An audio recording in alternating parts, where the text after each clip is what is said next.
Buenas noches, señoras y señores. Para mí siempre será un placer dirigirme a ustedes con invitados de categoría como el arquitecto Jorge Molina Carballo, ex concejal del Cantón Cuenca por dos ocasiones, es gerente de etapa. Estamos viviendo nosotros un momento crucial, no solamente para estos próximos años, para estos próximos meses, sino el futuro de Cuenca se ve comprometido frente a la evasión del agua potable, frente a la, yo diría, pues sequía que sufren las vertientes de los diferentes ríos. Jorge, tú con conocimiento de causa, hace 10 años aproximadamente, ya enunciaste, ya decías que la situación del agua en Cuenca se iba a comprometer en forma difícil.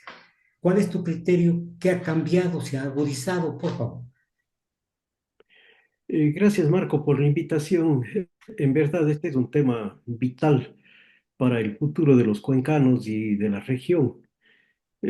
Ciertamente, el impacto del cambio climático empezamos a verlo en vivo y en directo. Tal parece que antes simplemente se lo dejaba al lado pensando que esto no iba a llegar jamás.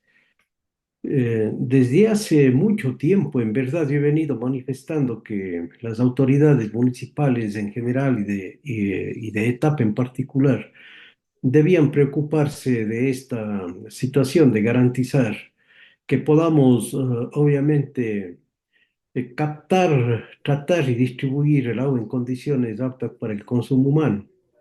Ya son varios periodos en estos últimos años en donde se nota con absoluta claridad lo que hace 30 años se vislumbraba. Desde aquel entonces, en definitiva, ya se veía venir este tema. Cuando yo fui gerente de etapa, un ingeniero suizo de apellido O'Crelly diseñó y dejó a punto de ejecución una laguna de tierra, una represa de tierra, perdón, en la laguna de Sorrocucho, conocida también como Yaviuco, pero entiendo que ese proyecto está archivado, empolvándose por ahí en los archivos de etapa y nunca más se lo volvió a escuchar. Yo En fui miembro base, del directorio de etapa unos años luego y he comentado permanentemente sobre este tema y la necesidad de que de una vez por todas se busque el financiamiento y se realicen embalses en los cauces altos de la cuenca del río Culebrillas y del río Cuenca, del río Tomebamba. Y realmente yo creo que más bien es una falta de comunicación de etapa hacia la comunidad, porque nos hacen ver que como que no se hace nada. Ayer afortunadamente pude escuchar con atención al director técnico de agua potable y alcantarillado, que se manifestaba en el sentido de que están tomando acciones inmediatas a mediano plazo y a largo plazo.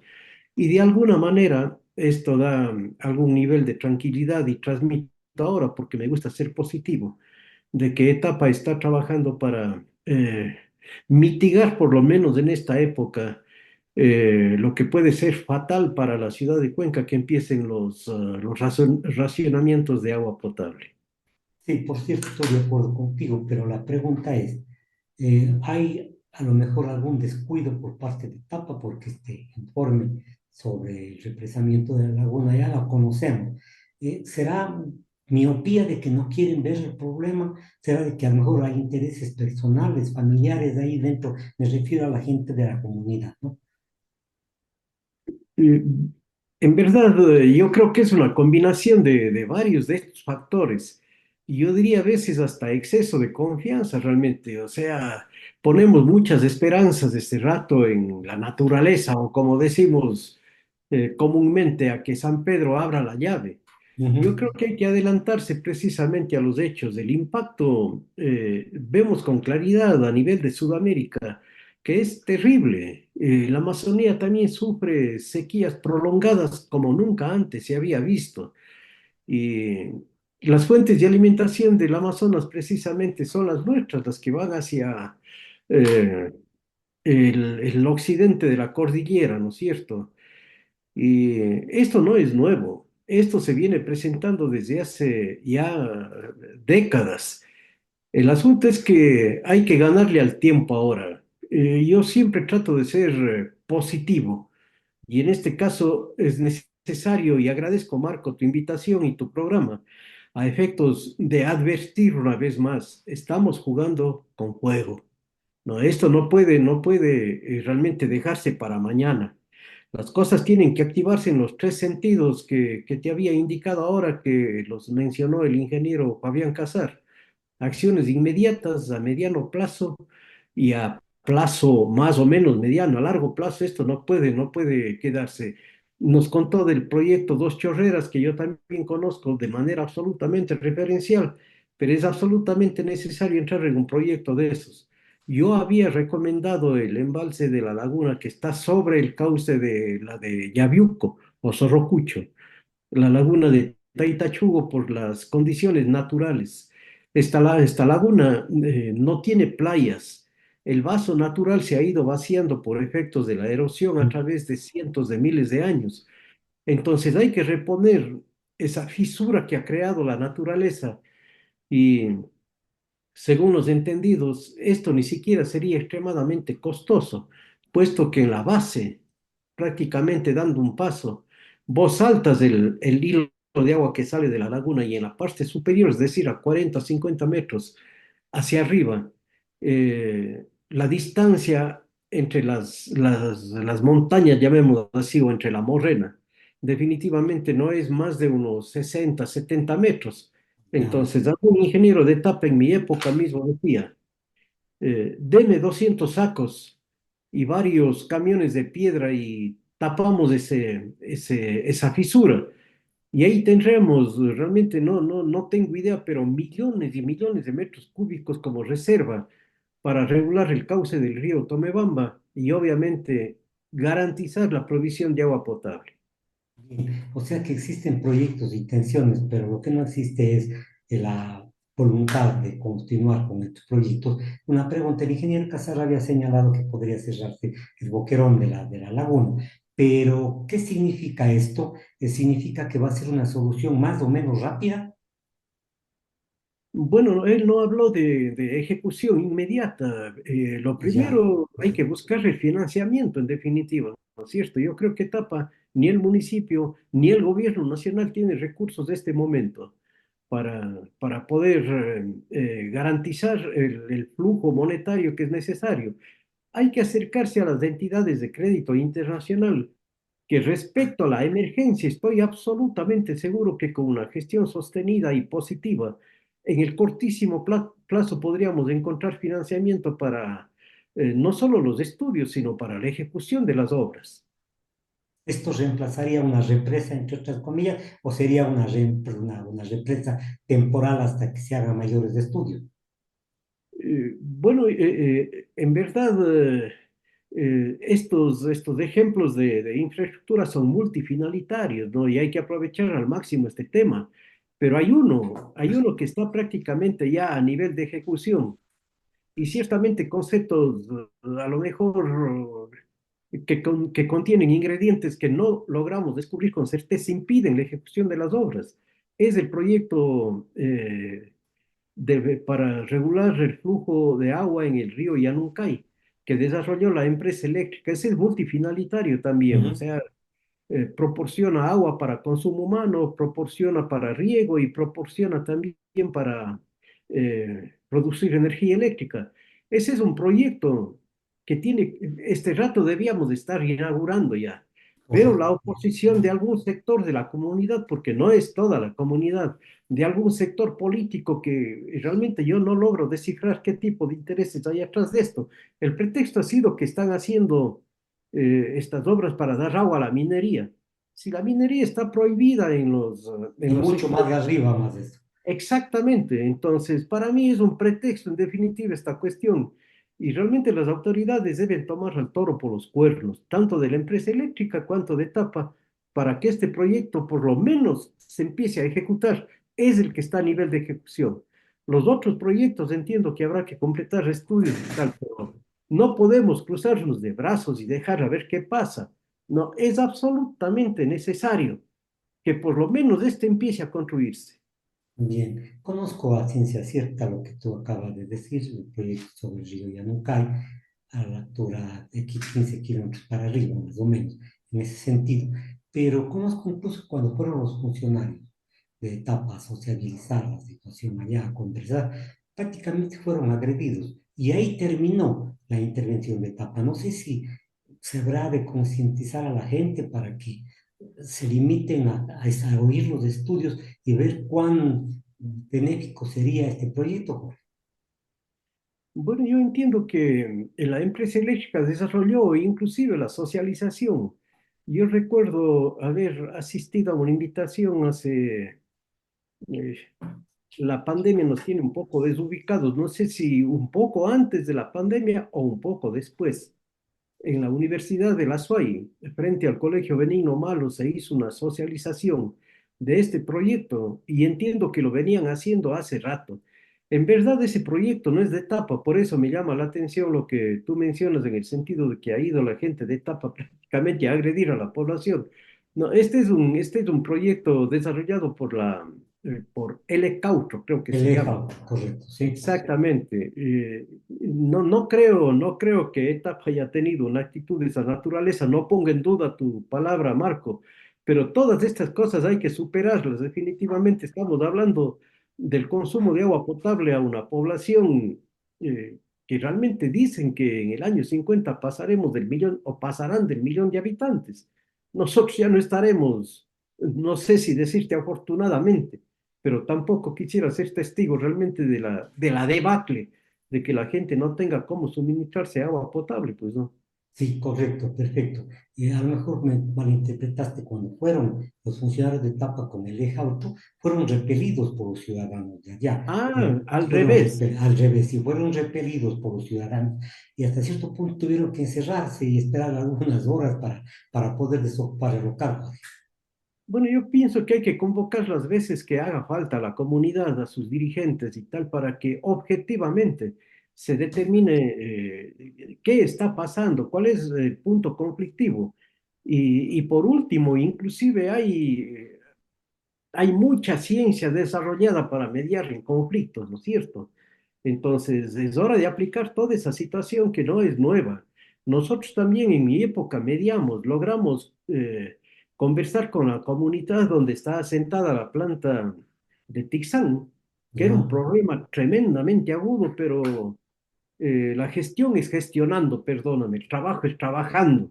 No, ya no podemos estar sentados esperando a ver qué pasa o la buena voluntad de las personas. Hay diferentes métodos realmente para llegar y poder solucionar estos temas, inclusive en los momentos más duros, más álgidos. Esa es la gestión, ¿no? A nadie le ponen a que caliente puesto, en definitiva. Hay que trabajar. Cuando uno acepta la responsabilidad, realmente hay que trabajar las 24 horas del día y todo el año corrido. Entonces, es hora, los señores funcionarios municipales y de etapa y el ECAUTRO para que nuevamente se retomen estos proyectos y se los pueda hacer de manera inmediata. perfecto. Yo creo que la situación amerita que se hagan los proyectos, se desarrollen medidas de emergencia, pero que estamos hablando del río Tomebamba, estamos hablando de la fuente de captación, de la primera planta, en fin, de la primera planta en capacidad me refiero, pero no estamos observando una situación. Y yo estuve por Cajas hace muchísimos días y vi el nivel de las lagunas, realmente es increíble. Las playas, entre comillas, han crecido. Y me hacía una pregunta, en el sentido de que los microorganismos, los ecosistemas, no, que dependen del agua, no se transforman y a lo mejor no se vuelven a recuperar, Jorge. Por eso hay que aprovechar realmente las bondades de la naturaleza, ¿no es cierto? Y en ese caso, Marco, en el que dices vos, es absolutamente obvio que debemos impedir que se destruya en definitiva el pajonal, que es la esponja que capta el agua y paulatinamente va soltando. Si nosotros como municipio permitimos que se siga urbanizando la periferia agrícola, o si ganamos terreno a la naturaleza para diferentes usos, incluidos los turísticos, ojo, realmente estamos entrando en una vorágine de impredecibles consecuencias, ¿no? Cuando nosotros vamos en la vía por el Cajas hacia la costa, vemos realmente cómo ese sector crece de una manera incontrolada, ¿no? Yo no podría garantizar que todo tenga permiso, y si tiene permiso municipal sería un doble error, Correcto. ¿no? ¿Cómo es que da permiso en una zona tan delicada?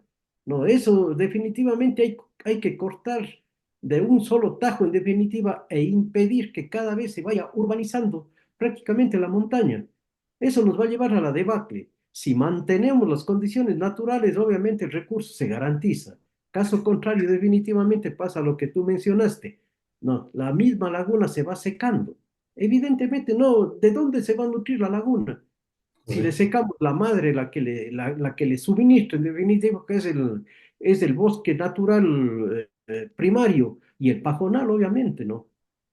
Bien, ahora, se dice también que el suelo de Cajas tiene gran composición de carbono que permite absorber y liberar agua a través de los afluentes. Las personas cuando oyen esto como que no le captan bien. ¿Qué significa esta propiedad de las lagunas? Es una situación que puede regular el suministro. Eh, es decir, es fácil darse cuenta, ¿no es cierto?, que la naturaleza es tan precisa y tan sabia, en definitiva, que es generosa, pero se resiente también. ¿Cómo se alimentan las lagunas? De cientos de miles de hilos de agua que a lo mejor ni les vemos, ¿no es Correcto. cierto? Y no Los es un río humedales, que digamos así. entra y un río que sale. Ujú. No, o sea, todo el conjunto va soltando paulatinamente el agua, se va desprendiendo del agua y le va nutriendo a la laguna. Pero si destruimos esta parte fundamental, el inicio de esta situación, obviamente la laguna misma se va a secar, o sea, no es que con la lluvia se va a llenar, no, no es así. La lluvia queda en esta esponja natural hermosísima, ¿no es cierto? Y nos va dando poco a poco la posibilidad, evidentemente, de rellenar nuevamente de manera natural a la laguna. Es Bien. clarísimo el tema. Ahora, los humedales, al no tener, digamos, al no disponer del agua, se secan. Y esto provoca entonces doble rebote. No hay humedades, no hay suministro de agua, no hay lluvia, no hay cómo receptar esa lluvia, digamos así, y se vuelve la situación crítica. Entonces, el embalsamiento en algún momento es la solución, digamos, no para los humedales, sino para el suministro de agua. Claro, o sea, tenemos que tener una reserva. Ya en la parte baja, en definitiva, ahí está el río Tomebamba. No, esa agua que vemos prácticamente es el nivel freático, que también está disminuido este momento, se está yendo a la alcantarilla, en definitiva, ¿no es cierto? Ujú. Muchísimos edificios en Cuenca tienen problemas de agua en los parqueaderos que están en el subsuelo. Entonces optan en bombear esa agua. En bombear es un agua limpia. ¿Se bombea a dónde? No para que sea tratada, potabilizada y consumida, sino se bombea a la alcantarilla. Eso está contribuyendo a ir a las lagunas de estabilización como un excedente absolutamente innecesario, Correcto. entonces un desperdicio. No me imagino cuántos metros cúbicos son, pero prácticamente nos estamos comiendo, llamemos así para entendernos, nos estamos comiendo el nivel freático, ¿no? Si esa agua fuera canalizada adecuadamente, se podría bombear a que entre a una de las plantas de tratamiento de agua potable y tendríamos un aporte adicional, ¿no es cierto?, a lo que nos da la naturaleza. No, este rato estamos desperdiciando eso y espero que etapas, según escuché ayer al ingeniero Casar, estén realmente a punto de poder utilizar esta agua que es un agua limpia y de buena calidad. Ya. Ahora, por otro lado, la falta de lluvias hace que el suelo esponjoso se seque, deje de nutrir a los cuerpos del agua. Y las altas temperaturas que se provocan también conspiran contra la dación del agua por la evaporación. Claro, evidentemente se evapora y la acción del viento, en fin, obviamente se lleva esa agua evaporada que forma las nubes, se lleva a otro lado, ¿no? Igual, o sea, el efecto que estamos sufriendo nosotros es precisamente por el asunto de la Amazonía que está tremendamente agredida, ¿no? Y esto ha afectado a Bolivia, afecta al Perú, ahora nos afecta a nosotros y sin duda va a seguir afectando. Esas políticas, en definitiva, neoliberales, llamémoslo así, porque no quiero entrar en el ámbito político, porque todos hacen exactamente lo mismo, ha permitido que se extingan grandes extensiones naturales, primarias de la Amazonía, para meter ganado, por ejemplo, ¿no es cierto? Se han quemado hectáreas, hectáreas y hectáreas de terreno, ¿no? A efectos de especular más y mejor con el valor del suelo y con el potencial agrícola. Cuando sabemos, por ejemplo, este rato que se está creando en muchas partes del mundo no, carne artificial, Mm, porque un ganado en pie necesita muchísimo recurso de agua. claro, Entonces, fíjate vos, eliminamos la selva, creamos unos pastizales enormes y luego no tenemos prácticamente ni con qué alimentar al ganado, ¿no? claro. Cada vez es más costoso, pero el consumismo realmente nos lleva a esa situación. Tampoco podemos evitar esa situación en el mediano y en el corto plazo. Este es un cambio social que tiene que ir pasando en el mundo, pero a través de décadas. Nosotros no podemos esperar pacientemente que cambie para garantizar la dotación de agua potable. Bien, ahora, las lluvias van a caer posiblemente, el otro día leí un reportaje de un colega que decía que ha caído, que ha llovido aquí en Cuenca y que era una maravilla. Pero yo entiendo que para solucionar el problema no es que llueve aquí en Cuenca, sino que tiene que llover en las alturas, para que las alturas justamente las humedades se refresquen y de allí surta el efecto de ir degradación del agua poco a poco. Porque llueve aquí en Cuenca y no pasa absolutamente nada. Repito, en las humedades tiene que ser el agua. Exactamente, o sea, tiene que ser, tiene que llover y sostenidamente en ese receptáculo natural, ¿no es cierto? Que es el bosque primario, el pajonal, en fin, todos conocemos realmente ese musgo que antes se utilizaba, por ejemplo, para Navidad, esa vegetación que aparentemente es elemental, que está pegada a la roca. Esos son precisamente los elementos que le permiten, en definitiva, hacer de esponja. Ahí se guarda el agua. Ese es el reservorio natural.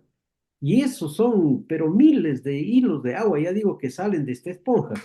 Son los que están alimentando a los ríos y a las lagunas. Aquí, por ejemplo, es necesario regular el cauce del río y hay que hablar un poco medio para que la gente se entere, ¿no? Porque cuando llueve mucho vienen esas crecidas violentas, Sí, señor. ¿no?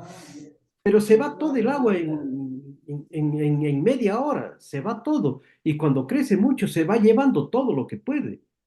En Ujú. cambio, el río Machángara, como está regulado con las presas que están hacia el Cabo Gana, no, Changlud y la otra, no me acuerdo cómo se llama, el Labrado creo que es, Labrado, sí, señor. permiten regular el flujo de agua en el río Machángara. Entonces, evitan que haya este desperdicio de agua brutal. En cambio, aquí, cuando llueve mucho, te vas a la quebrada del Salado y tienes todo un problema ahí en diferentes barrios. Aquí cerca de mi casa, en los Tres Puentes, en la 27 de febrero, frente a las oficinas de Tapa en Gapal. Entonces, tenemos inclusive sitios absolutamente conocidos en donde hay problema. Claro. Si estuviera regulado el cauce, ciertamente se va soltando el agua poco a poco, ¿no? Y eso también permite realmente una vida armónica y con tranquilidad en la parte baja de la montaña. Ahora se Todo dice, está atado. tú indicaste que es multipropósito, es decir, esa agua se podría utilizar para potabilizar, para riego y tal vez a lo mejor para este represamiento, para producir algún tipo de energía, Jorge. Seguro, o sea, estos proyectos ciertamente tienen que ser multifinalitarios porque la represa no solo es el reservorio, ¿no es cierto?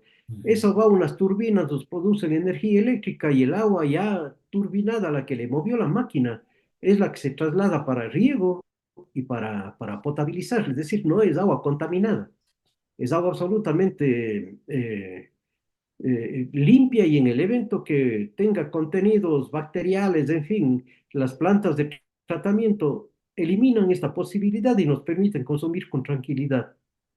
Es muy común ver aquí en la ciudad a las lavanderas que conocimos nosotros de niños, ahora un poco menos, lavan la ropa en el río, pero creo que están a lo mejor infectando la ropa.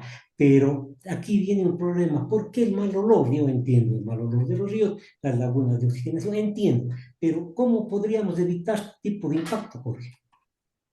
Bueno, en la primera fase de los planes maestros que me tocó trabajar, completar los estudios y las contrataciones en mi época, evidentemente estuvieron diseñados los colectores marginales a las orillas de los ríos y están funcionando perfectamente bien.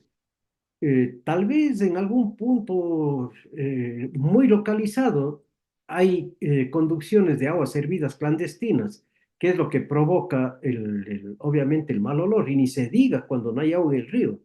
Eso hay que controlar y tiene que ser un control permanente porque, digamos, el ser humano, para ser amables, el ser humano en general es un ser imperfecto, siempre busca un acomodo, sin pensar en los demás. Hay una carga individualista terrible. Con tal que yo realmente esté bien servido, no me importa los demás. Eso es una cosa que está muy presente, muchísimo más ahora. Por otro lado, las lagunas de oxigenación tienen inclusores de aire, ¿no? Seguramente por mantenimiento, qué sé yo, dejan de funcionar. Y como está descomponiéndose el agua ahí de manera orgánica, de manera natural, ¿no es cierto? En un momento determinado el viento puede llevar mal olor a las inmediaciones de las Mm, lagunas, pero hay un proceso mecánico que incluye oxígeno y se evita esa situación. Es decir, todo está regulado, calculado, en fin. A veces por negligencia, por condiciones determinadas, esta cosa se presenta, pero afortunadamente no es común. Todas las márgenes de los ríos de este rato tienen alcantarilla y todos los desechos orgánicos van allá. como un amigo que es hidrólogo, incluso trabaja en una institución del Estado, y conversaba conmigo el día de ayer justamente para preparar esta entrevista y ahí va la pregunta del millón. El crecimiento inorgánico, yo diría caótico, la ocupación de los suelos de Cajas para agricultura, para ganadería, para la cuestión de la civilización, entre comillas, que crecen las propiedades, ¿es una situación que debe ser controlada ya o todavía podría soportarse con la explotación más del bellísimo paisaje de Cajas y de su naturaleza? Hay que hacerlo, hay que trabajar permanentemente. Yo recuerdo, por ejemplo, porque me delegó la empresa que acompaña a dos ingenieros porque se ganaron un premio mundial, fue entregado en Zúrich. Estos ingenieros analizaron la posibilidad de cambiar el tipo de ganadería que se explotaba prácticamente en la montaña, quitando el ganado pesado, el ganado de reses, llamémoslo así, de Vacuno, vacas, ya. toros, en Ajá. fin, e introduciendo ganado menor, introduciendo chivos, llamémoslo así, ¿no es cierto? Venados, chivos, en fin. ¿Por qué? La pata del animal pesado aplasta el llano, aplasta la esponja, Correcto. le daña. Y la pata del venado es una pata que es una punta que más bien hace todo lo contrario. No se hunde, se clava, la pezuña se clava en el piso y recoge agua más bien y le mantiene de mejor manera, Bien. ¿no es cierto? Ganaron un premio, mi querido Marco. Yo ya salí del municipio en el año 2005. No he vuelto a tener noticia de si se implementó o no este proyecto que fue premiado a nivel mundial. Fíjate Correcto. vos, falta de comunicación, queme importismo, luego del premio a nadie le importó. Sirvió para la propaganda política en su momento. Pero preguntemos a las autoridades de etapa y los ingenieros que entiendo eran jóvenes, deben estar todavía en etapa. Llegaron a implementar, hay alguna, por lo menos un proyecto piloto para implementar, les dieron posibilidad. Fíjate vos cómo son las cosas. Ahora, la otra pregunta es que la concentración masiva de turistas en Cajas, quiero decir el éxodo de Cajas, perjudica en forma cierta porque las gentes están alarmadas. Hay cientos de personas que se trasladan a Cajas prácticamente todos los fines de semana y las motocicletas hacen de las suyas allá en Cajas. Bueno, es un efecto combinado, es un efecto múltiple. Las personas evidentemente tienen necesidades y ese es el mayor peligro, ¿no es cierto? Los desperdicios humanos, sean biológicos o sean extrahumanos, papeles, vasos, plásticos, etcétera, bajan por los cauces de los ríos y hay que tener precaución a que no entren a las plantas de tratamiento. Los desechos orgánicos multiplicados crean un nivel bacterial que le da más trabajo a etapa para poder Claro. potabilizar. Es absolutamente claro que ese turismo es pernicioso para la dotación de agua potable. Ujú. Acuérdate vos cuando se dio el fenómeno de las apariciones de la Virgen en el Cajas. Cientos de miles de personas evidentemente dañan el sistema, dañan absolutamente todo. ¿No? Ahí tuvimos, fue en mi época, tuvimos que cerrar el ingreso Claro. de agua cruda, hasta que bajen todos los desperdicios. Fíjate vos, es decir, esa situación tiene que ser controlada, pero no para hoy día, para ayer. Es exactamente como mencionas vos, es un turismo pernicioso en el Cajas. Ahora, Jorge, hablábamos sobre ciertas plantas de dación de agua, de dotación de agua. No sé si son tres aquí en la ciudad de Cuenca, me corregirás, pero se dice que se necesita más puentes, más para tratar el agua, más lugares. ¿Crees que esto es factible? ¿Podría mejorar en algo la situación? Yo creo que sí, definitivamente los embalses de un sistema de lagunas, yo te he mencionado Taitachugo, escucho desde hace años que hay el proyecto en Dos Chorreras, el otro que no está concluido aquí sobre el cauce del río Ya Yanucay, no cae. y ojalá se pueda hacer un sistema realmente, mientras más reservas tengamos, mejor. La próxima guerra será por el agua, eso nos vienen diciendo desde hace décadas. Ya no por el petróleo, ni por el oro, ni por nada, será por el agua. Si tenemos naturalmente la posibilidad de reservar ese líquido vital que se vaya renovando paulatinamente, tanto mejor y ojalá este estiaje, ¿no es cierto?, nos haya abierto los ojos de una vez por todas a todos. Sí, Jorge, así es. Las palabras de la experiencia se han hecho presente hoy en el programa Entre Tintos y Papel. Jorge Molina Carballo es gerente de etapa, es concejal, conocedor del tema, ha conversado con nosotros de Entre Tintos y Papel. Gracias, Jorge, un gusto. Gracias, Marco, un gusto saludarte y saludos en casa también. Gracias, Jorge, muy gentil.